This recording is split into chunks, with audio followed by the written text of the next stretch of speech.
কিন্তু একজন ম্যারিড, ঠিক আছে, সে হোটেলে ধরা খেয়ে সে বিয়ে করে ফেলছে অলরেডি। আজকের পর থেকে অনলাইন প্ল্যাটফর্মে যদি তোমাদের আব্বুর কোনো বললাম আমি, যতদিন পর্যন্ত সে এটার জন্য মাপ চাইবো না ততদিন পর্যন্ত আমি তারে জুড়ামো।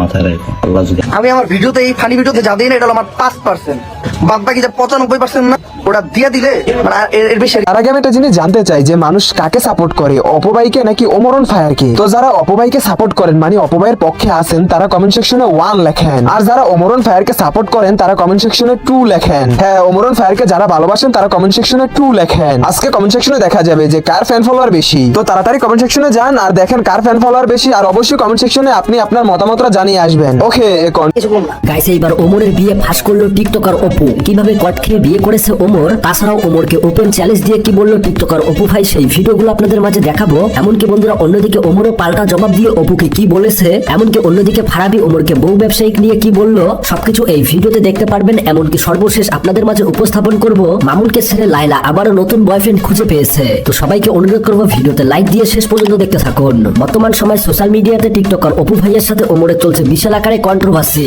তাছাড়া ইতিমধ্যে আপনারা হয়তো দেখেছেন অপু ভাই তো ওমরকে টয়লেটে ফেলে অনেকভাবে আজে বাজে কথা এমনকি অপমান করেছে। মূলত নাকি ওমরের সাথে অপুর ঝগড়া হয় নতুন বছর নিয়ে। অপু নতুন বছর নিয়ে একটা ভিডিও তৈরি করলে সেটা নাকি প্রতিবাদ করে ওমর, আর এখান থেকেই ওমরকে নিয়ে একের পর এক ভিডিও তৈরি করতে থাকে অপু ভাই। এমনকি ইতিমধ্যে ভিডিওতে এসে ওমরের বিয়ে সহ ওমরকে নিয়ে অনেক কথাই বলে টিকটকার অপু। জিনিস হলো সবাই বলে যে ও কোনো মাইয়া এলাও করে না, সে কিন্তু একজন ম্যারিড, ঠিক আছে, সে হোটেলে ধরা খেয়ে সে বিয়ে করে ফেলছে অলরেডি, সে ম্যারিড।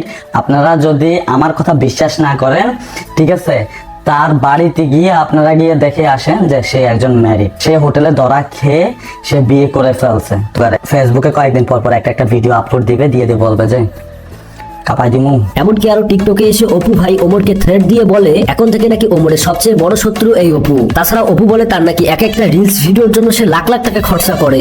25 নিয়ে একটা ভিডিও বানাইছিলাম যে আমি নতুন বছরে নতুন কিছু দেখাবো। আলহামদুলিল্লাহ আমি অনেক কিছু দেখাইছি আপনাদেরকে। ভিডিওর জন্য 1 লাখ টাকা খরচ করে ফেলে, 1 লাখ টাকা 2 লাখ টাকা খরচ করে ফেলে। এখন ঘটনাটা হলো তোমাদের আব্বু ওই ভিডিওতে রিপ্লাই করছে এরা প্রতি বছরে সেম ভিডিও করে যে নতুন কিছু দেখাবো, নতুন কিছু দেখাবো। তোমাদের আব্বু বলছে মনে হয় চুল কাটবে, আমার কাজকে ছোট করছে। আমি কাজ করে রাখাইছি ভাই। এরপর থেকে অনলাইন প্ল্যাটফর্মে যদি তোমাদের আব্বুর কোনো বললাম আমি। এমনকি সর্বশেষ অপু যে ডায়লগটা দিয়েছে ওমরের ফ্যান ফলোয়াররা যদি তাকে 5 মিলিয়ন ভিউজ দিতে পারে তাহলে সে ওমরকে ব্র্যান্ড দাবি করবে। মানে সে সবসময় ফায়দার দিকেই দেখেছে। ভাইরে ভাই তুই তোর কমেন্ট বক্সটা খুলে দেখ তোকে কয়জন লোক ভালো বলেছে। মানে টিকটকার অপুর কথা হচ্ছে তাকে 5 মিলিয়ন ভিউজ এনে দিলে সে ওমরের পক্ষ হবে। ভাইরে ভাই তোর লজিক কোথায় থাকে আমি কিছুই বুঝি না। তাছাড়া ওমর যে নতুন সাল নিয়ে ভিডিও বানিয়েছে এটাতে কখনোই আপনাকে মেনশন করে কথা বলেনি, শুধু ভিউজ কামানোর ধান্দায় ওমরকে নিয়ে আজে বাজে বলে ট্রেন্ডিং এ আসার চেষ্টা করতেছে অপু ভাই। তো যাই হোক, অন্যদিকে ওমর এই বিষয়টি নিয়ে কি বলেছে সেই ভিডিওটি দেখুন। মানে এর বেশি আর কিছু বলবো না। আমি 5% দিই, 5% তাতেই নাকি রোস্ট করি। আমি তো অনেক রুলস মেনে চলি। আমি যদি প্রকৃত পক্ষে রোস্টই করতাম তাইলে মানে কি করতাম, মানে বাপ চাচা মা বোন সবাই বলতো আমার ভিডিওতে। বাপ মা ভাই বোন বউ সব ক্যামেরার সামনে নিয়ে আসে, তার তো আর পার্সোনাল থাকলো না। তো ওইটা নিয়ে যে কেউ কথা বলতে পারে ভাই। রোস্টাররা ইচ্ছা মতো গাইলেই তাতে তখন কোনো প্রবলেম হয় না। আমি যদি যখন একটা প্যারোডি ক্যারেক্টার প্লে করার মাধ্যমে ফানি ভিডিও বানাই তখনই লেগে যায় কেন?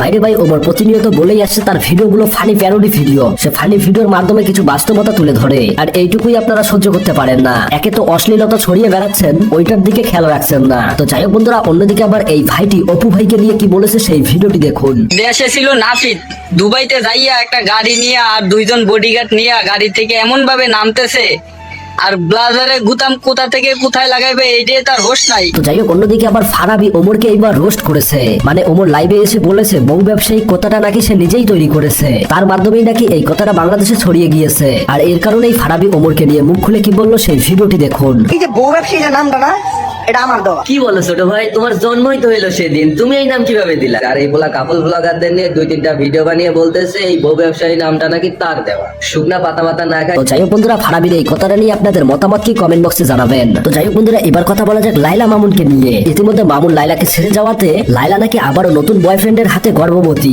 Hi guys, my girlfriend is pregnant. না না পার্মানেন্ট ও পার্মানেন্ট পার্মানেন্ট। তাছাড়াও লাইলা বলে মামুনকে সে কখনোই ক্ষমা করবে না, তাকে দিয়ে যে কেস মামলা করেছে সেটা সে কখনোই তুলবে না যতক্ষণ না সে নিজ ইচ্ছায় ক্ষমা চাইবে। তো যাই হোক বন্ধুরা, এবার কথা বলা যাক বর্তমান সময় খুবই ট্রোলের শিকার এই আরএক্স আমিরকে নিয়ে। মানে ভাই তুমি যে একটা কাজটা করলে না ইন্টারভিউতে, যেটা সবাইকে সবসময় বিনোদন দেবে, মানে একজন বিজনেসম্যান হয়ে নাকি সায়েন্স মানে কি এইটাই বোঝে না। তো যাই হোক বন্ধুরা, এইবার ইন্টারভিউতে ভুল বলা নিয়ে কি বললো আমির সেই ভিডিওটি দেখুন।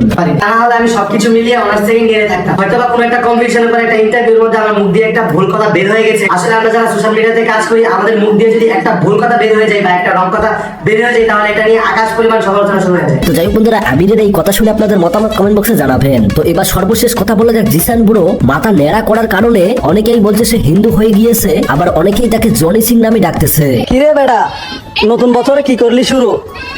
সবাই তোরে বলতেছে জনি সিং, আমি তো বলি জনি সিং এর গুরু। তো যারা আবার তাকে এইসব নামে ডাকতেছে তাদেরকে মিন করে এইবার জিসান ব্রো কি টিকটক বানিয়েছে সেই ভিডিওটি দেখুন। ভিডিও করি আর টিকটক করি বলে আমার পিছন থেকে টুকায় আর সাপড়ি বলস। কোন জায়গায় একসাথে গেলে গাড়ি ভাড়া দেওয়ার লিগে আমার হাতে টাকাইতে হস্কিল লিগা। তো যাই হোক বন্ধুরা, এতক্ষণ পর্যন্ত পুরো ভিডিওটা দেখার জন্য আপনাকে অসংখ্য ধন্যবাদ। পুরো ভিডিও থেকে আপনাদের মতামত জানাতে ভুলবেন না। দেখা হচ্ছে খুব শীঘ্রই নতুন কোনো আপডেট নিয়ে। আল্লাহ হাফেজ।